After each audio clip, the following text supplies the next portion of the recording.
امریکی افواج کے ایران پر مسلسل چھٹی رات فضائی حملے، سینٹکام کا کہنا ہے امریکی افواج نے ایران کے خلاف حملوں کی نئی لہر شروع کر دی۔ ایران میں مسلسل چھٹی رات اہداف کو نشانہ بنایا جا رہا ہے۔ فضائی حملے ایرانی عسکری صلاحیتوں کو مزید کمزور کرنے کے لیے کیے جا رہے ہیں۔ ایرانی میڈیا نے بتایا امریکی فوج کے فضائی حملوں میں 3 افراد جاں بحق، 14 زخمی ہو گئے۔ بندر خمیر پل پر حملے میں 2 افراد جاں بحق، 4 زخمی ہوئے۔ رہائشی علاقوں ٹپا اللہ اکبر پر حملہ، 1 شخص جاں بحق، 8 زخمی۔ بندر عباس میں ریلوے جنکشن پر حملے میں 2 افراد زخمی ہونے کی اطلاعات۔ امریکی فوج نے رہائشی علاقے، ایئرپورٹ، پل اور ریلوے جنکشن کو نشانہ بنایا۔ بندر عباس، بندر خمیر، لا شاہراہ سمیت متعدد اہم سڑکیں بند۔ حکام کی شہریوں کو متاثرہ علاقوں سے دور رہنے اور متبادل راستے اختیار کرنے کی ہدایت۔ کویت کی فضائی حدود میں داخل ہونے والے 32 ایرانی ڈرون مار گرائے، کویتی وزارت دفاع کا دعویٰ۔ ترجمان وزارت دفاع کے مطابق ایرانی حملے میں کویت کی متعدد اہم تنصیبات کو نشانہ بنایا گیا۔ ایران کے حملے ناکام بنا دیے۔ ڈرونز کا ملبہ گرنے سے رہائشی علاقوں میں نقصان ہوا، جانی نقصان نہیں ہوا۔ کویت کی مسلح افواج مکمل الرٹ، ملک کی دفاع کے لیے تیار ہیں۔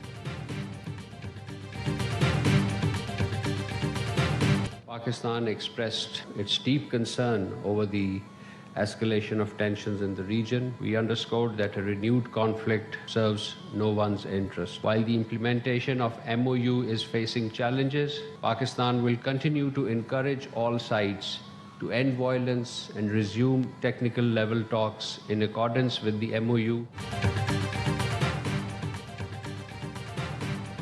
ہاتھ کھڑے نہیں کیے، پاکستان نے امن عمل سے دستبرداری کا تاثر مسترد کر دیا۔ اسلام آباد مفاہمتی یادداشت برقرار ہے، فرقین اسی کے تحت دوبارہ مذاکرات شروع کریں۔ ترجمان دفتر خارجہ کی بریفنگ، طاہر اندرابی نے واضح کر دیا پائیدار امن صرف سفارتکاری سے ممکن ہے۔ اسلام آباد مفاہمتی یادداشت اب بھی زندہ ہے، امن کا مؤثر فریم ورک ہے۔ عمل درآمد میں مشکلات ضرور ہیں، لیکن جب مذاکرات شروع ہوں گے اسی دستاویز سے رہنمائی ملے گی۔ نئی امن تجویز کی ضرورت نہیں۔ پاکستان نے ہر اہم علاقائی اور عالمی معاملے پر اپنا موقف دہرایا، جنگ نہیں، مذاکرات، محاذرائی نہیں، سفارتکاری اور قومی مفادات پر کوئی سمجھوتا نہیں۔ آبِ ہرمز پر پاکستان نے بھی خطرے کی گھنٹی بجا دی۔ ترجمان نے کہا عالمی توانائی، عالمی تجارت اور غذائی تحفظ متاثر ہو رہے ہیں۔ پاکستان نے بحری جہاز رانی کی فوری بحالی کا مطالبہ کر دیا۔ ایران نے عربوں کو اونٹوں کے دور میں پہنچانے کی دھمکی دے دی۔ ترجمان خاتم الانبیاء ہیڈ کوارٹرز نے کہا امریکہ نے ایرانی انفراسٹرکچر نشانہ بنانے کی جرات کی تو خطے کا انفراسٹرکچر تباہ کر دیں گے۔ خطے کے انفراسٹرکچر کا ایک ایک ٹکڑا ایسا تباہ کریں گے جیسے کبھی اس کا کوئی وجود ہی نہ تھا۔ عربوں کو اونٹوں اور سینڈل کے دور میں واپس پہنچا دیں گے۔ ایرانی فوجی ترجمان بریگیڈیئر جنرل محمد نے کہا خطے کی مسلم ریاستوں سے تصادم کا ارادہ نہیں۔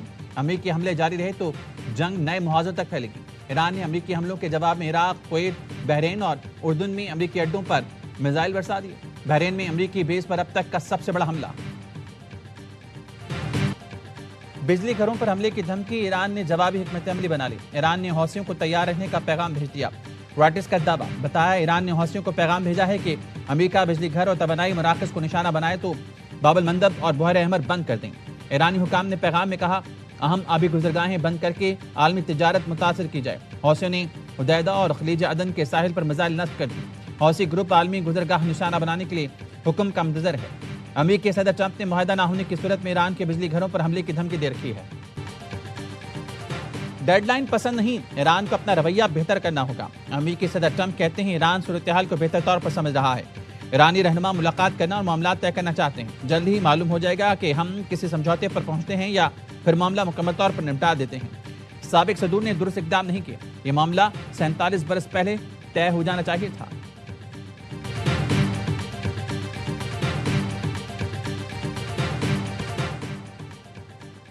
امریکی فوج نے بھی صہیونی فوج کی روش اختیار کر لی۔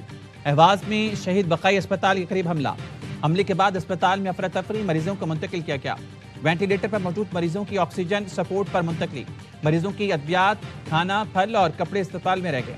لوگ پیاروں کی منتقلی کے لیے کال ملاتے، ایمبولینس بلاتے رہے۔ امریکی حملوں کے بعد سریق، چابہار، قشم جزیرے میں دھماکے۔ امریکی سینٹرل کمانڈ کے مطابق ایرانی کمانڈر سینٹرز فضائی دفاع، میزائل اور ڈرون تنصیبات کو نشانہ بنایا گیا۔ بندر عباس سمیت متعدد مقامات پر حملے کیے گئے۔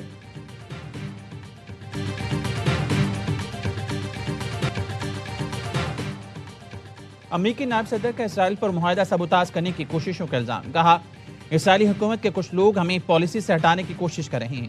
سفارتی کوششوں اور ایران سے حتمی معاہدہ سبوتاژ کرنے کے لیے اسرائیلی عناصر نے امریکہ میں مہم چلائی۔ اسرائیل نے مہم میں بھاری رقم خرچ کی۔ جے ڈی وینس نے کہا یہ حقیقت ہے کہ ایپسٹن کے اسرائیلی انٹیلیجنس کے اعلیٰ ترین حلقوں سے رابطے تھے۔ جے ڈی وینس نے صدر ٹرمپ کے بلیک میل ہونے کا تاثر رد کر دیا۔ کہا ایران میں حکومت کی تبدیلی کے لیے زمینی فوج نہیں اتاریں گے۔ ایران تنازع کا حل فوجی کارروائی نہیں، سفارتکاری ہے۔ ایران میں قدامت پرستوں اور ترقی پسندوں کے درمیان کشیدگی جنگ کے دوبارہ آغاز کا باعث ہے۔ ایران نے امریکی نائب صدر کو مذاکرات سے مالی فائدہ اٹھانے والوں کے نام بتا دیے۔ امریکی ویب سائٹ دی نیوز ریپبلک نے بتایا ایرانی عہدیدار نے جے ڈی وینس کو خفیہ پیغام بھیجا کہ جیرڈ کوشنر اور اسٹیو وٹکاف مذاکراتی عمل کو مالی فائدے کے لیے استعمال کر رہے ہیں۔ پیغام جون میں سوئٹزرلینڈ مذاکرات کے دوران ایک ثالث کے ذریعے وینس تک پہنچایا گیا۔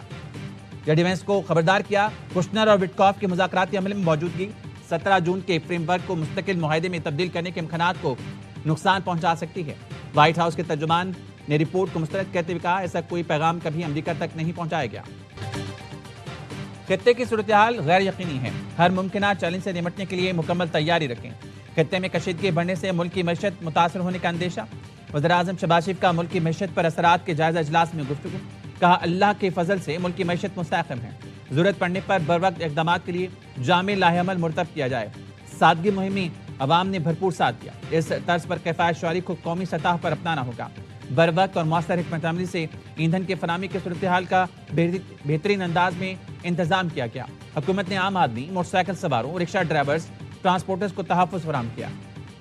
پاکستان ورلڈ آرٹیفیشل انٹیلیجنس کو آپریشن آرگنائزیشن کا بانی رکن بن گیا۔ نائب وزیر اعظم ساکھڈار نے شنگھائی میں آرگنائزیشن کے قیام کی تقریب میں شرکت کی۔ بطور بانی رکن پاکستان کی جانب سے معاہدے پر دستخط کیے۔ نائب وزیر اعظم کی چینی وزیر خارجہ وانگ زی سے ملاقات۔ ساکھڈار نے کہا عالمی مصنوعی ذہانت تعاون تنظیم کا قیام بہترین اقدام ہے، مستقبل مصنوعی ذہانت کا ہے۔ وانگ زی نے کہا مصنوعی ذہانت ترقی کی ضمانت ہے، انسانی معاشرے پر گہرا اثر ڈالے گی۔ چین اپنی عالمی ذمہ داری نبھانے کے لیے تیار ہے۔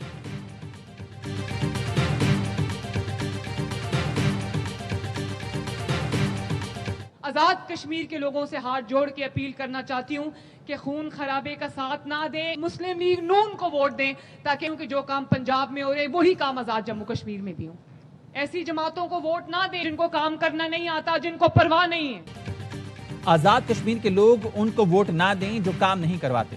جو ترقیاتی کام پنجاب میں ہوئے ہم وہ آزاد کشمیر میں بھی کرانا چاہتے ہیں۔ وزیر اعلیٰ مریم نواز کا تقریب سے خطاب، کہا آزاد کشمیر میں خون خرابے اور تشدد کی اجازت نہیں دی جا سکتی۔ مخالفین کہتے ہیں میں صرف لاہور پر توجہ دیتی ہوں، حقیقت یہ ہے پورے صوبے میں ترقیاتی کاموں کے جال بچھا دیے۔ لاہور میں چھت گرنے کے واقعے کے بعد 3 دن تک نیند نہیں آئی۔ پنجاب کا ہر شخص میری ذمہ داری ہے۔ مولانا فضل الرحمان کا بیان افسوسناک، غیر ذمہ دارانہ اور قومی یکجہتی کے منافی ہے۔ پنجاب اسمبلی میں تیسری مذمتی قرارداد جمع، لیگ رکن رانا محمد ارشد نے موقف اپنایا۔ پاکستان کی مسلح افواج قومی سلامتی کی ضامن ہیں، ان کے کردار پر حملہ ناقابل قبول ہے۔ شہداء کی قربانیوں کا تمسخر اڑانا کسی صورت مناسب نہیں۔ قرارداد میں شہداء اور غازیوں کی لازوال قربانیوں کو خراج تحسین پیش کیا گیا۔ میں تو حیران ہوں، شہید کے بارے میں بات کرتے ہوئے اس کی زبان کانپ نہیں گئی۔ کوئی نہیں پاکستان کے اندر جو میری شہید کی جوتی کے برابر ہو۔ آج تو ہمیں فخر ہے اپنی فوج پہ، اپنے شہینوں پہ، اپنے پولیس کے ان جوانوں پہ جنہوں نے اس ملک کی خاطر جام شہادت نوش۔ ہوں شہداء کے بارے میں بات کرتے ہوئے زبان کانپ کیوں نہیں گئی؟ وزیر ریلوے حنیف عباس یہ کہنے ہیں فوج اور پولیس کے شہداء پر فخر ہے، ہمیں مذمت کرنی ہے۔ اس افغانستان کے جہاں سے بھارت اسرائیل مل کر ہم پر حملہ آور ہیں، سب سازشوں کے باوجود پاکستان زندہ اور تابندہ ہے۔ شرجیل میمن نے مولانا فضل الرحمان سے الفاظ واپس لینے کا مطالبہ کر دیا۔ سندھ کے وزیر اطلاعات نے کہا آپ کے بیان پر بھارت نے پاکستان کے خلاف شہ سرخیاں لگائیں، آپ کے بیان سے دشمن کو فائدہ پہنچا۔ ایم کیو ایم کے رہنما فاروق ستار نے طنز کیا کیا مولانا آئندہ الیکشن نئی دلی سے لڑنا چاہتے ہیں؟ بیان ناقابل فہم، ناقابل قبول اور ناقابل برداشت ہے۔ خالد مقبول صدیقی نے کہا آج پاکستان کی عزت اور وقار افواج پاکستان کی وجہ سے قائم و دائم ہے۔ افواج پاکستان نے نہ صرف پاکستان بلکہ خطے کو بھی محفوظ رکھا۔ امید ہے مولانا اپنے بیان کی وضاحت کریں گے۔ گورنر سندھ نہال ہاشمی کہتے ہیں شہداء قوم کا فخر ہیں، شہداء کی بے حرمتی کسی صورت برداشت نہیں کی جائے گی۔ کبھی امید ہے مولانا فضل الرحمان اپنے بیان پر پچھتا رہے ہوں گے۔ پی آئی اے کے لیے 16 نئے طیاروں کی خریداری میں بڑی پیش رفت۔ وفاقی وزیر داخلہ محسن نقوی کا واشنگٹن میں بوئنگ کمپنی کے ہیڈ کوارٹرز کا دورہ، پی آئی اے کی نئی مینجمنٹ کے وفد کے ساتھ بوئنگ گلوبل کے صدر سے ملاقات کی، پی آئی اے کے لیے 16 نئے طیاروں کی خریداری کے بہترین آپشنز پر بات چیت، بہترین ڈیل کو جلد حتمی شکل دینے پر اتفاق۔ وزیر داخلہ محسن نقوی نے طیارہ سازی کی صنعت میں بوئنگ کمپنی کے کلیدی کردار کو سراہا۔ پاک فوج، ایف سی بلوچستان اور پولیس کا مشترکہ آپریشن شابان جاری، فتنہ خوارج کے خلاف موثر کارروائیاں، مزید 3 دہشت گرد ہلاک ہونے کی اطلاعات۔ سیکیورٹی ذرائع کا کہنا ہے آپریشن شابان میں ہلاک دہشت گردوں کی مجموعی تعداد 91 ہو گئے۔ خارجیوں کو فضائی اور زمینی کارروائیوں کے ذریعے نشانہ بنایا جا رہا ہے۔ فورسز کی جانب سے دہشت گردوں کے ٹھکانوں کو کامیابی سے نشانہ بنایا گیا۔ 5 جولائی سے مختلف آپریشنز میں مجموعی طور پر 129 دہشت گرد جہنم واصل ہو چکے ہیں۔ کالعدم جوائنٹ عوامی ایکشن کمیٹی کی پریس ریلیز حقائق مسک کر رہی ہے۔ عوامی ایکشن کمیٹی سے رابطہ انہیں تشدد سے باز رکھنے، پرامن راستہ اختیار کرنے کے لیے کیا گیا۔ چیئرمین اوورسیز پاکستانی فاؤنڈیشن سید قمر رضا کا وضاحتی بیان، کہا بعض عناصر ذاتی نیک نیتی پر مبنی اقدام کو سستی میڈیا تشہیر کے لیے استعمال کر رہی ہیں، کسی تیسرے فریق کی نہیں، اپنے لوگوں اور اپنے ادارے کی نمائندگی کی، امن مفاہمت اور عوامی فلاح کے لیے کوششیں کی، کسی منفی مہم سے متاثر نہیں ہوں گی۔ بلتستان کو 5واں صوبہ بنانے کی قرارداد متفقہ طور پر منظور، قرارداد ممبر گلگت بلتستان اسمبلی سید جلال علی شاہ نے پیش کی۔ قرارداد میں کہا گیا ہے گلگت بلتستان کو عبوری صوبے کا درجہ دے کر قومی اسمبلی اور سینٹ میں نمائندگی دی جائے، قومی مالیاتی اور دیگر وفاقی اداروں میں بھی گلگت بلتستان کی نمائندگی یقینی بنائی جائے۔ آئینی ترمیم کے ذریعے جی بی کو آئین پاکستان کا حصہ بنانے کے لیے اقدامات کیے جائیں۔ صوبہ بناتے وقت مسئلہ کشمیر سے متعلق پاکستان کی اصولی موقف اور بین الاقوامی ذمہ داریوں کو متاثر نہ کیا جائے۔ لاہور میں بند روڈ کے قریب پلیا عبور کرتے ہوئے 2 بچے دریائے راوی میں گر گئے۔ بچوں کی عمریں 9 سے 10 سال کے درمیان ہیں۔ بچوں کی تلاش کے لیے سرچ آپریشن جاری، پانی کا بہاؤ تیز ہونے کے باعث امدادی عملے کو آپریشن میں مشکلات کا سامنا۔ ڈاکٹر آکاش کمار قتل کیس میں گرفتار 3 ملزمان کا 7 روزہ جسمانی ریمانڈ منظور، کراچی کی عدالت نے آئندہ سماعت پر پیش رفت رپورٹ طلب کری۔ گرفتار ملزم انیل ملیر پولیس کو انتہائی مطلوب ڈکیت نکلا، چند ماہ قبل شاہ لطیف میں تاجر سے 1 کروڑ روپے لوٹ کر فرار ہوا تھا۔ انیل کے 2 ساتھی پکڑے گئے تھے، 50 لاکھ روپے سے زائد رقم برآمد ہوئی تھی۔ ٹیلی کام صارفین کا ڈیٹا غیر قانونی طور پر فروخت ہونے کا انکشاف، پی ٹی اے کی شکایت پر این سی سی آئی اے کی لاہور میں کارروائی، ڈیٹا فروخت کرنے والے 3 ملزمان گرفتار، 5 موبائل اور 8 بائیو میٹرک ڈیوائسز برآمد۔ پی ٹی اے کا کہنا ہے واٹس ایپ کے ذریعے خفیہ ڈیٹا کی خرید و فروخت کے شواہد مل گئے ہیں، ملزمان کے خلاف مقدمہ درج، نیٹ ورک سے وابستہ دیگر افراد کی تلاش جاری۔